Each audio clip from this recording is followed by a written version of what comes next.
আসসালামু আলাইকুম, welcome to Tanvir academy. কেমন আছেন আপনারা সবাই? আশা করি অনেক অনেক ভালো আছেন। আজকের এই ভিডিওটিতে আমরা এরকম একটি ডেটা এন্ট্রি ফর্ম তৈরি করব এবং এই ডেটা এন্ট্রি ফর্মটি সম্পূর্ণ ডাইনামিক এবং এইটার ডাইনামিক করার জন্য যে সহযোগিতা এটা কিন্তু আমরা নিয়েছি হলো চ্যাটজিপিটির মাধ্যমে। তো এটা কেমন ডাইনামিক যদি একটু দেখি। দেখুন এখানে তো আমাদের যেই ক্লায়েন্টের যে তথ্যগুলো আছে সেগুলো এবং এখানে ব্রাঞ্চ ভিত্তিক আমার ডাটা এন্ট্রি হবে। তো এই জায়গাটায় দেখুন নিচে ব্রাঞ্চ 1 ব্রাঞ্চ 2 দিয়ে কিন্তু আমার দুটি বাটন আছে এবং নিচে আবার কিন্তু ব্রাঞ্চ 1 ব্রাঞ্চ 2 দিয়ে কিন্তু আমার দুটি শিটও আছে। যখন আমরা এখানে ডাটা টাইপ করব, যদি আমি ব্রাঞ্চ 1 এ যাই, দেখুন এখানে ব্রাঞ্চ 1 এ আমি যখন বাটনে ক্লিক করব, অর্থাৎ এই ব্রাঞ্চ 1 এর বাটনে ক্লিক করব, তখন ব্রাঞ্চ 1 এ চলে যাবে। আবার ব্রাঞ্চ 2 তে যদি ক্লিক করি তাহলে ব্রাঞ্চ 2 শিটে চলে যাবে। তো এইটা আমরা কিভাবে করব? যদি আমরা একটু দেখি যে আসলে এটা কেমনভাবে কাজ করে। যেমন আমি এখানে ক্লায়েন্ট আইডি দিয়ে দিলাম 1001, আমি নাম দিলাম হলো তানভীর রহমান এবং তারপরে আমি অ্যাড্রেস দিলাম হলো ঢাকা এবং ইনভয়েস ডেট দিলাম হলো আমি আজকের ডেট দিলাম এবং ইনভয়েস অ্যামাউন্ট দিলাম হলো আমি এই টাকা এবং ব্রাঞ্চ দিলাম হলো আমি অন এবং পেমেন্ট আমি দিলাম হলো যে সে 10,000 টাকা পেমেন্ট করছে, তাহলে ডিউ কত হবে আমরা এখানে একটা ফাংশন ইউজ করে দিব, তাতে এটা পরবর্তীতে যত ডাইনামিক হয়ে যায়। আমরা এখানে এইভাবে ফাংশনটা ইউজ করে দেব। দেখুন হয়ে গেল। এখন এটা যাবে কোথায়? ব্রাঞ্চ অনে। আপনি এখন যদি ব্রাঞ্চ অনে ক্লিক করেন, দেখুন আমার এখানে কিন্তু একটা মেসেজ দিয়েছে যে data send on branch on successfully send to, sorry আমার সেন্টেন্সে বলার ভুল থাকলে ক্ষমা সুন্দর দৃষ্টিতে দেখবেন। তো আমরা এখন ওকে দিয়ে দিলাম এবং যদি আমরা ব্রাঞ্চ অনে যাই, দেখুন এখানে কিন্তু ব্রাঞ্চ অনে খুব সুন্দরভাবে ডাটা এন্ট্রি হয়েছে। তো আমরা যদি এখন এখানে আসি, কাস্টমার আইডি যদি এখানে একটু চেঞ্জ করে দিই, আমি এখানে দিলাম হলো 1000, ধরেন 10,002 দিলাম এবং এইখানটায় নামটাও যদি আমি চেঞ্জ করে দিই যে তাহিয়া, আমি এটা দিলাম এবং বাকি যা আছে এখানে একটু জাস্ট একটু ব্যালেন্সটা ইনভয়েস অ্যামাউন্টটা চেঞ্জ করে দিই এবং ব্রাঞ্চ অনেই যাবে। তো একটা জিনিস দেখেন, এখন যদি আমি ব্রাঞ্চ অনের জায়গায় এখানে ব্রাঞ্চ 2তে যদি আমি এখন চাপ দিই, তাহলে কি দেখাচ্ছে? এখানে কিন্তু আমাকে বলতেছে যে তোমার এইখানটায় যে ব্রাঞ্চ 2 হতে হবে, মানে এখানে 2 হতে হবে। C13 আমরা যেটা টাইপ করছি, ও কিন্তু আমাকে মেসেজ দিয়ে এটা বলে দিয়েছে। তো এটা শুধুমাত্র ব্রাঞ্চ অনে ক্লিক করলেই কিন্তু যাবে। দেখুন এখন কিন্তু আমাকে এখানে বলে দিচ্ছে যে এটা ব্রাঞ্চ অনে সাকসেস হয়েছে। আমরা যদি এখন ওকে দিই এবং ব্রাঞ্চ অনে যদি যাই, দেখুন এটা কিন্তু সিকোয়েন্স মোতাবেক আমার নিচে নিচে নিচে নামতেছে। তারপরে আমরা এখানে গিয়ে যদি জাস্ট দেখুন এটা ব্রাঞ্চ 2 করে দিই এবং এই জায়গাটায় আমি যদি এখানে একটু কাস্টমার আইডিটা একটু চেঞ্জ করে দিই, ধরুন আমি এখানে এইভাবে দিলাম, বাকি যা আছে সব ঠিকঠাক রাখলাম এবং এখন যদি ব্রাঞ্চ অনে দিই, দেখুন সেক্ষেত্রেও আপনাকে কিন্তু অর্নিং দিচ্ছে। আমরা জাস্ট এখন ব্রাঞ্চ 2তে ক্লিক করলেই কিন্তু এটা চলে যাবে। তো আমরা এটাকে ওকে করে দিলাম এবং ব্রাঞ্চ 2তে যখন ক্লিক করলাম ডাটা আমাদের সাকসেসফুলি চলে গিয়েছে, ওকে দিলাম। ব্রাঞ্চ 2তে যদি যাই, দেখুন এখানে কিন্তু ডাটা চলে আসছে। তো এইভাবেই আমরা এরকম একটা ডাইনামিক যেই ডাটা এন্ট্রি ফর্ম এটা তৈরি করব এবং এটা আমরা ভিজুয়াল বেসিকের মাধ্যমে তৈরি করেছি। কোড এখানে আমাদের দিয়েছে, সম্পূর্ণ যে কোডটা এটা কিন্তু আমাদের চ্যাটজিপিটি দিয়েছে। আপনাকে এখানে কোডিং এর ব্যবহার জানতে হবে না, জাস্ট চ্যাটজিপিটিকে যদি আপনি খুব সুন্দরভাবে বুঝিয়ে বলে দিতে পারেন, তাহলে ও আপনাকে এই কোডটি দিয়ে দেবে। তো ডিয়ার ভিউয়ার্স, আমরা এখন ভিডিওর মূল টপিকে চলে যাব। ভিডিওর মূল টপিকে যাওয়ার আগে আপনাদের কাছে রিকোয়েস্ট, আপনারা অনেকেই কিন্তু আমাদের ভিডিও দেখেন কিন্তু খুবই দুঃখের বিষয় হলো আমাদের চ্যানেলটি কিন্তু সাবস্ক্রাইব করেন না। তো আপনাদের কাছে রিকোয়েস্ট থাকবে, যাদের এই ভিডিওটি ভালো লাগবে আমাদের এই চ্যানেলটি অবশ্যই অবশ্যই সাবস্ক্রাইব করবেন। যারা অলরেডি সাবস্ক্রাইব করেছেন আপনাদের প্রত্যেককে আমার পক্ষ থেকে অসংখ্য ধন্যবাদ। আর এই যে ভিডিওটি আছে, এই ভিডিওটির যে প্র্যাকটিস ফাইলটি উইথ কোড, ধরুন আপনি চ্যাটজিপিটিতে লিখলেন বাট কোডটা ভালোভাবে নিতে পারতেছেন না, যদি এই ফাইলটি কেউ পেতে চান তাহলে কমেন্টে গিয়ে আপনারা লিখবেন যে ভাইয়া ফাইলটি আমরা চাই, তাহলে কিন্তু আমি ফাইলটির লিঙ্ক, ডাউনলোড লিঙ্ক আপনাকে আমি দিয়ে দেবো। ওকে, তা চলুন আমরা ভিডিওর মূল টপিকে চলে যাই। তো ডিয়ার ভিউয়ার্স, আমরা এই জন্য মাইক্রোসফট এক্সেলের নতুন একটি ফাইল ওপেন করলাম। আমি এটাকে একটু জুম করে দিন। আপনি যেই তথ্যগুলো লিখবেন, ধরুন আমি এটা লেখা শুরু করব হলো B3 থেকে, আমি এটা লেখা শুরু করব। তো আমি এখানে প্রথমে দিব কি কাস্টমার আইডি, তারপরে আমরা একটা ঘর ফাঁকা রেখে নিচে আসব এবং এখানে আপনি কাস্টমার নেম দিতে পারেন এবং তারপরে আমরা এন্টার দিয়ে নিচে আসলাম একটা ঘর ফাঁকা রেখে। এই জায়গাটায় আমরা দিব হলো যে বাকি যে তথ্যগুলো আছে যা যা আপনার দরকার। এখন আমরা যে কাজটি করব, এই যে বি কলামটা এটাকে একটু বড় করে দিলাম, তারপরে এই সি কলামটা এটাকে আমরা একটু টেনে বড় করে দিব এবং এই জায়গাটায় এখন এই যে প্রত্যেকটা ঘর আছে, এই প্রত্যেকটা ঘরকে আমরা এখন সিলেক্ট করব। তাহলে আমরা প্রথমটা নর্মাল ভাবে সিলেক্ট করব, তারপরে কন্ট্রোল বাটন চেপে customer name, address, invoice date, amount, branch এবং পেমেন্ট, ডিউ এগুলো সিলেক্ট করলাম। করে আমরা হোম মেনুতে যাব। হোম মেনু থেকে এখানে বর্ডারে আসবো এবং আউটসাইড বর্ডার দিয়ে দেব। আর যে কাজটি করব এখানে, যে আমরা এখন এই রেঞ্জটা সিলেক্ট করে হোম মেনুতে যাব এবং এখান থেকে অ্যালাইনমেন্টটা আমরা করে দিব হলো অ্যালাইন রাইট করে দেব। আর ইন্ডেন্ট থেকে আমরা একটু এক ধাপ পিছনে এটাকে দিয়ে দেব। ওকে, তো এখন আমরা এটাকে এভাবে সিলেক্ট করে পুরোটাকে সিলেক্ট করে হোমে যাব। হোম থেকে এই বর্ডারে গিয়ে আউটসাইড বর্ডার দিয়ে দিলাম, ডান। এরপরে আমরা ভিউ মেনু থেকে এই জায়গা থেকে গ্রিড লাইন্সটা উঠিয়ে দেবো, আমাদের এটা দেখতে এমন হবে। এখন আমরা এই কলামগুলোকে যদি একটু ছোট বড় করে দিই, আর নিচে আমরা এটাকে একটু বড় করে দেবো, কারণ এখানে আমাদের বাটনগুলো থাকবে। এইটা আমাদের অনেক বেশি বাম পাশের অ্যালাইনটা আমাদের হয়ে গেছে। এখন এটাকে সিলেক্ট করে আমরা কন্ট্রোল বি দিয়ে এটাকে বোল্ড করে দিলাম।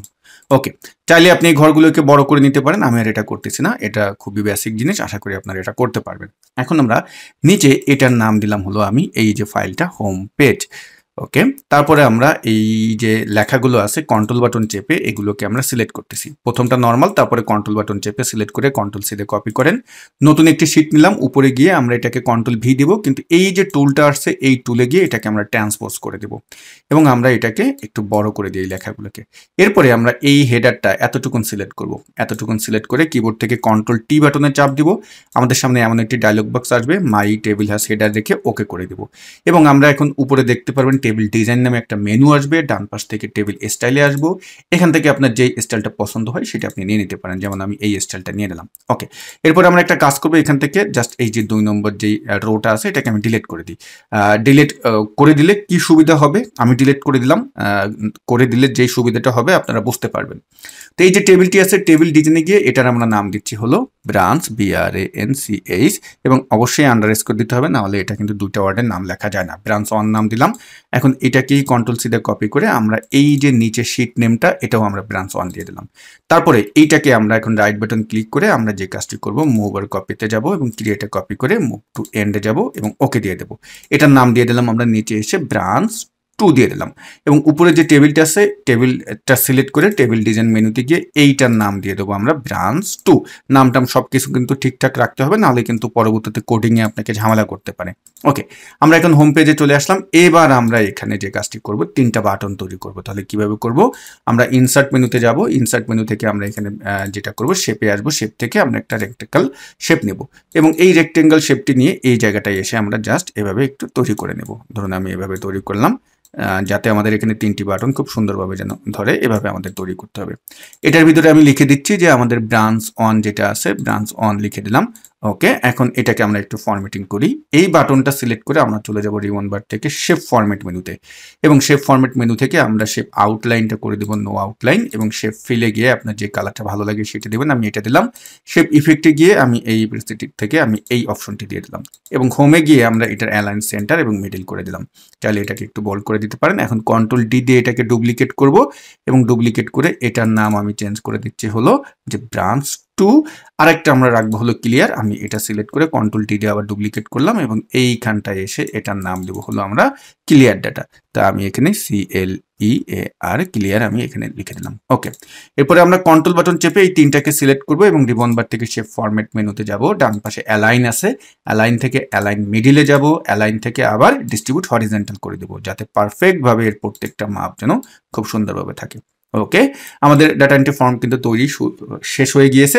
এখন আমরা যে কাজটি করব, এখন আমরা এখানে কোড অ্যাপ্লাই করব। তাহলে এই কোড কিভাবে আমরা অ্যাপ্লাই করব, এজন্য আমাদের যে সহযোগিতাটা নিতে হবে, আপনি যেখানে যেখানে ডাটাটা লিখবেন, যেমন আমি লিখবো হলো এই জায়গাটায়, তাহলে এই সেলটার নাম কি, এই সেলটার নাম হলো C3। দেখুন আমরা কিন্তু দেখতে পারতেছি, ঠিক তার পরবর্তী C5, C7, C9 এভাবেই কিন্তু যেই সেলগুলোতে আপনি ডাটা এন্ট্রি করতেছেন এবং আপনার শর্ত কি, শর্ত হলো এখানে যদি ব্রাঞ্চ 1 হয় তাহলে ব্রাঞ্চ 1-এ গিয়ে ডাটা এন্ট্রি হবে।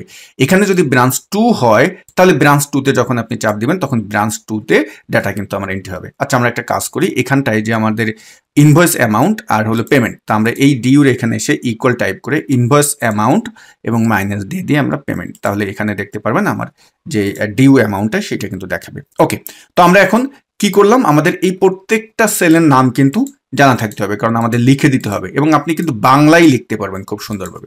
তো আমরা এবার যে কাজটি করব, আমরা চ্যাট জিপিটিতে চলে যাব। তো আমরা এই জন্য গুগল ক্রোম ব্রাউজারটি ব্যবহার করব। তো যাদের এই চ্যাট জিপিটি নেই বা চ্যাট জিপিটি কিভাবে ব্যবহার করতে হবে আপনারা এটা যারা জানেন না, গুগলে গিয়ে জাস্ট যদি লিখে দেন চ্যাট জিপিটি চলে আসবে। এখানে জাস্ট আপনার অ্যাকাউন্ট একটু ওপেন করে নেবেন, তারপরে এখানে দেখতে পারবেন এই ইন্টারফেসটি আসবে। এখানে এসে এখন আমরা যেটা লিখবো, আমি দেখুন এখানে জাস্ট একটু কপি পেস্ট করে দিলাম, কারণ এটা লিখতে একটু সময় লাগতে পারে, যেহেতু আপনি কোডিং জানেন না তার থেকে তো আপনার লেখাটাই ভালো, তাই না? তো আমি এখানে যেটা লিখেছি যে আমার এক্সেলে দেখুন C3 C5 আমি যে আপনাদের সেলগুলোর নাম বললাম সেই সেলগুলো যেখানে আমার ডাটা আছে, তা আমি এখানে লিখে দিচ্ছি যে সেখানে আমার ডাটা আছে এবং আমি চাচ্ছি C13 অর্থাৎ আমি যদি ওই ফাইলটিতে যাই, যেমন কোথায় আমাদের এই ফাইলটিতে যাই, এটা কি এই যে C13 কি আছে, আমার ব্রাঞ্চ আছে, তাই না? তো আমি এটা ওকে বোঝাচ্ছি যে C13 অন হবে, মানে যখন অন হবে তখন উপরের মানে এই উপরের সেলগুলোতে এখানে ডাটা ট্রান্সপোজ হয়ে রানিং ফাইলের ব্রাঞ্চ অন নামে যে শিটটি আছে, আমি কিন্তু ব্রাঞ্চ অন নামে শিট তৈরি করেছিলাম, দেখেছিলেন আপনারা, সেই শিটের ব্রাঞ্চ অনের টেবিলের খালি রো থেকে এটা সারি মোতাবেক নামতে থাকবে। ঠিক একইভাবে C13 যদি ব্রাঞ্চ 2 থাকে, আমি এখানে বলে দিয়েছি, আপনারা কিন্তু এরকম একদম বাংলায় লিখে দেবেন জাস্ট সুন্দরভাবে, তখন উপরের এই উল্লেখিত সেলগুলোতে ডাটা ট্রান্সফার হয়ে রানিং ফাইলের ব্রাঞ্চ 2 নামের যেই শিটটি আছে সেই শিটের ব্রাঞ্চ 2 টেবিলের খালি রোতে এটা ইনসার্ট হবে। তারপর হলো কি আমি এখানে বলেছি যে আমি এটা বাটনের সাথে অ্যাড করব এবং দুটি বাটন থাকবে, ব্রাঞ্চ 1 ব্রাঞ্চ 2, যা আমি নিজে বানাবো, তুমি শুধু আমাকে ভিবিএ কোড দাও। ওকে, জাস্ট এখন আমি এটাকে কি করবো, আচ্ছা এখানে আমি বলে দিই যে ইংলিশ লিখে দিই, না হলে দেখা যাবে যে ও বাংলাও এটা দিয়ে দিতে পারে, বাংলা অনেক সময় কোডিং এর ভিতরে ঝামেলা করতে পারে। তো আমি এখানে ইংলিশ লিখে দিলাম, এখন আমি জাস্ট এই অ্যারো বাটনে চাপ দিব, ও কিন্তু এখন আমাকে দেখতে পারবেন সুন্দরভাবে কোড কিন্তু তৈরি করে দিচ্ছে। তো আমরা জাস্ট কি করব, এই কোডগুলোকে কপি করে পেস্ট করে দেবো। কিভাবে করব আপনারা দেখবেন, এটা জাস্ট ম্যাজিকের মতো কাজ করবে। ওকে, তো আমাকে এখানে কিন্তু দুইটা ভাগেও আমাকে কোড দিয়ে দিয়েছে, আমরা দেখতে পারতেছি এখানে। তো জাস্ট এই কোডটাকে আমরা কি করব, এই যে কপি আছে এখানে, এখান থেকে আপনি কপি করবেন। তো আমি এখন কপি করলাম এবং আমরা এখন এক্সেলে আমাদের ফাইলে চলে যাই। এই যে হোম পেজটা আছে, এই হোম পেজের এখানে এসে রাইট বাটনে ক্লিক করবেন এবং এখানে দেখবেন ভিউ কোডে ক্লিক করবেন, করে জাস্ট ওই যে কোড আছে ওটাকে পেস্ট করে দিবেন। দেখুন আমি কিন্তু পেস্ট করে দিলাম এবং এইখানটা একটু মনে রাখবেন যে আমাদের নামটা কি দিল, এখানে কিন্তু ট্রান্সফর্ম টু ব্রাঞ্চ অন এখানে লেখা আছে, আর এটা হলো ট্রান্সফার টু ব্রাঞ্চ 2 এভাবে লেখা আছে, এই দুটা মনে রাখবেন। তো আমরা এখন এটাকে ক্লোজ করে দিই, আমার এটা প্রয়োজন নেই, আমি উপর থেকে ক্লোজ করে দিয়েছি কিন্তু, কারণ কোড আমার অ্যাপ্লাই হয়ে গেছে ওটার ভিতরে। এবার হলো এই যে ব্রাঞ্চ অন আছে এই বাটনটা সিলেক্ট করে আমরা এখন রাইট বাটনে ক্লিক করব এবং রাইট বাটনে ক্লিক করে এখানে দেখতে পারবেন অ্যাসাইন ম্যাক্রোতে যখন আমরা যাচ্ছি এইখানটায় দেখুন আমাদের নাম কি ছিল, নাম ছিল কিন্তু আমরা দেখতে পারতেছি কোথায় গেল, এই যে sheet transfer to branch on এটা লেখা আছে, তাই না? তো আমরা এটা সিলেক্ট করে দিলাম, দিয়ে আমি ওকে করে দিলাম। তারপর আমরা এই যে 2টা সিলেক্ট করলাম এবং রাইট বাটনে ক্লিক করে এখানে অ্যাসাইন ম্যাক্রোতে যাব এবং এটা স্ক্রল করে নিচে আসবো, এই যে দেখুন শিট ট্রান্সফার টু ব্রাঞ্চ 2 এটা কিন্তু লেখা আছে, ওকে দিয়ে দিলাম। এবার আমরা দেখুন এখানে যদি ডাটা টাইপ করি, যেমন আমি এখানে দিলাম হলো 1001 এবং নাম দিলাম আমি হলো তানভীর, অ্যাড্রেস দিলাম হলো আমি ঢাকা এবং ইনভয়েস ডেট দিলাম হলো আমি আজকের ডেটটা দিচ্ছি এবং ইনভয়েস অ্যামাউন্ট ধরুন আমি 15,000 দিলাম এবং ব্রাঞ্চ আমি দিলাম হলো 1, যেহেতু ব্রাঞ্চ কিন্তু এখানে আমার মেইন টার্গেট, এবং পেমেন্ট করলে হলো সে 12,000 টাকা, তাহলে কিন্তু নিচে দেখুন ডিউ চলে আসছে। এখন যদি আমি জাস্ট এই ব্রাঞ্চ অনে গিয়ে ক্লিক করে দিই, আমি ব্রাঞ্চ অনে ক্লিক করলাম, আমরা যদি এখন ব্রাঞ্চ অনে চলে যাই দেখুন এখানে কিন্তু ব্রাঞ্চ অনে আমার ডাটা খুব সুন্দরভাবে চলে আসছে। তো আমি যদি এখন এখানে ব্রাঞ্চ 2 তে ক্লিক করি তাহলে কিন্তু আপনি দেখতে পারবেন ব্রাঞ্চ 2 তে আমার ডাটা কিন্তু যাবে না। এখন আপনারা বলতে পারেন যে ভাই আপনার তো মেসেজ এসেছিল, এখানে কিন্তু মেসেজ বক্স আসলো না। তো আপনি জাস্ট আবার কি করবেন, চ্যাট জিপিটিতে যাবেন, ওকে বলবেন যে আমি মেসেজ বক্স তৈরি করতে চাই, আমার যেন মেসেজ দেয়। তো আপনি এখানে যখনই লিখে দিবেন তখনই কিন্তু ওই মেসেজ অনুপাতে কিন্তু আপনাকে কোড তৈরি করে দিবে। এবং একটা জিনিস কিন্তু মাথায় রাখতে হবে, 100% আপনার কিন্তু বলতে হবে যে শিটের মানে যে নামগুলো, এই নামগুলো কিন্তু আপনার চ্যাট জিপিটি খুব সুন্দরভাবে বলে দিতে হবে, তা না হলে কিন্তু ও কোড তৈরি করে দিবে শিট 1 শিট 2 এভাবে তৈরি করে দেবে, তখন কিন্তু এরর আসতে পারে, এই দিকটাই কিন্তু নজর দিবেন, নাহলে কিন্তু দেখবেন আপনার কোড ভুল আসবে। তো এখন দেখুন আমি এখানে এসে যদি এইটা আমি কি করলাম ব্রাঞ্চ 2, আচ্ছা আমরা এই শিটে আসলাম কেন, এটা তো আমাদের আগেরটা, আমরা নতুন যেটা করলাম সেখানে যাই। ওকে, এটা হলো আমাদের নতুনটা। এখন আমি এখানে গিয়ে যদি 2 দিয়ে দিই, দেখুন এখানে 2 দিয়ে দিলাম এবং আমি এই জায়গাটায় জাস্ট একটু আইডিটা চেঞ্জ করে দিই এবং এবার যদি আমি ব্রাঞ্চ 1 এ দিই, এটা কিন্তু ডাটা যাবে না, দেখুন ব্রাঞ্চ 1 এ গেলাম, ব্রাঞ্চ 1 এ কিন্তু যায়নি। বাট আমি যদি এখন ব্রাঞ্চ 2 তে দিই তাহলে দেখুন ব্রাঞ্চ 2 তে গেলে কিন্তু আমার ডাটাটা খুব সুন্দরভাবে চলে আসছে। এরপরে হলো এখানে আমরা আবার যদি 1002 দিয়ে দিই এবং এইটা আমরা দিচ্ছি হলো ব্রাঞ্চ 1 এই দিব এবং এই জায়গাটায় আমি নাম দিয়ে দিচ্ছি হলো তানিশা এবং আমি ঢাকা দিলাম, এই ইনভয়েস অ্যামাউন্ট দিয়ে দিলাম 18,000 এখন আমরা যদি এখানে গিয়ে ব্রাঞ্চ অনে যাই এবং ব্রাঞ্চ অনে যদি যাই, দেখুন এখানে কিন্তু সিকোয়েন্স মোতাবেক খুব সুন্দরভাবে কিন্তু আমার ডাটা চলে আসতেছে। তো আমরা যারা ইনভেন্টরি নিয়ে কাজ করে থাকি তাদেরও কিন্তু এই টাইপের ফরম্যাট তৈরি করা লাগে। তো আপনি হোম পেজে জাস্ট এই কাজটা করবেন আর এটা কিন্তু খুব সুন্দরভাবে চলে যাবে। তো আমরা এই প্রথম যেটা দেখেছিলাম, এই প্রথমটার যেই ফাইলটা, এই ফাইলটা আমি আপনাদেরকে দিয়ে দেবো, কারণ এখানে মেসেজ বক্স এইভাবে সুন্দরভাবে দেওয়া আছে। যেমন এখানে আমার 2 দেওয়া আছে, আমি অনে দিলে কিন্তু এই যে মেসেজ বক্স দিচ্ছে যে এটা ব্রাঞ্চ অনে যাবে। আরেকটি কথা, আপনারা কিন্তু অবশ্যই এই ফাইলটি যেভাবে সেভ করবেন, আদারওয়াইজ কিন্তু এটা কাজ করবে না। সেটা হলো যে আপনি যখন ফাইল মেনুতে যাবেন এবং এখান থেকে সেভ এজে যাবেন, তারপরে এখান থেকে ব্রাউজে আসবেন, আপনি যেখানে সেভ করতে চাচ্ছেন সেই লোকেশনটা সিলেক্ট করে নেবেন। যেমন আমি এটা সেভ করতে চাচ্ছি হলো তানভীর একাডেমি, এই ফোল্ডারে এক্সেল ওয়ার্কিং ফাইল, এবং এই জায়গাটায় আমরা এখন নামটা লিখে দিচ্ছি, যেমন ডাটা এন্ট্রি, আমি এফ দিয়ে এটাকে সেভ করে দিলাম। এবং অবশ্যই সেভ অ্যাজ টাইপ থেকে যেটা করে দিবেন এক্সেল ম্যাক্রো এনাবল ওয়ার্কবুক, এবং তারপরে আপনি এখানে সেভ করে দেবেন। আদারওয়াইজ কিন্তু এটা পরবর্তীতে যদি আপনি ওপেন করেন সেভ করে কাজ করবে না, কিন্তু অবশ্যই এক্সেল ম্যাক্রো এনাবল ওয়ার্কবুক দিয়ে সেভ করতে হবে। আরেকটা কাজ এখানে করবেন, যারা এই ফাইলটি আমি যাদেরকে দিব, যখন আপনি কমেন্ট করবেন তখন তো ফাইলটা পেয়ে যাবেন, তাই না? তখন কিন্তু দেখা যাবে যে এই ফাইলটি ওপেন করার পরে কাজ নাও করতে পারে, উপরে আপনার একটা ওয়ার্নিং দিতে পারে, তখন আপনি এনাবল করে দিবেন ওটাকে, ঠিক আছে? এবং অবশ্যই এনাবল ম্যাক্রো করে দিবেন, না হলে কিন্তু কাজ করবে না। এবং অবশ্যই আবার যদি আমি ফাইলটিতে যাই, ফাইলটিতে যাওয়ার পরে এই জায়গাটায় আমাদের যে ফাইলটি ছিল ডাটা এন্ট্রি এফ ছিল, তাই না? তো যদি আমরা দেখি এটা কোনটা, এইটা হলো ডাটা, এই যে এই ফাইলটা। তো এই ফাইলটার উপরে সে রাইট বাটনে ক্লিক করবেন, রাইট বাটনে ক্লিক করে এখানে শো মোর অপশনে আসবেন এবং নিচে দেখতে পারবেন প্রপার্টিস লেখা থাকবে। প্রপার্টিস লেখা থাকলে এই কর্নারে আপনি একটা চেক বক্স দেখতে পারেন, ওই চেক বক্সটায় ক্লিক করে যেটা করবেন ওকে দিয়ে দেবেন।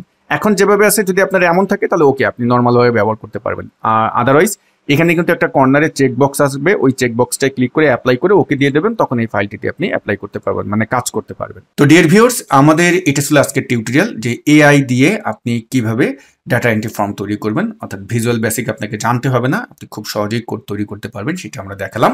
তো যদি এই ভিডিওটি ভালো লেগে থাকে লাইক এবং কমেন্ট করতে কিন্তু ভুলবেন না। আর যারা এই ফাইলটি পেতে চান অবশ্যই কিন্তু আপনাকে কমেন্ট করতে হবে। আর আপনি যদি আমাদের কাছ থেকে এক্সেল, ওয়ার্ড, পাওয়ার পয়েন্ট, পাওয়ার বিআই, পাওয়ার কোয়ারি এই প্রোগ্রামগুলো শিখতে চান, তাহলে আমাদের অনলাইন লাইভ কোর্সে অ্যাডমিশন নিতে পারেন। কোর্স লিঙ্ক দেওয়া থাকবে এই ভিডিওর ডেসক্রিপশন বক্সে। সবাই ভালো থাকবেন। আসসালামু আলাইকুম।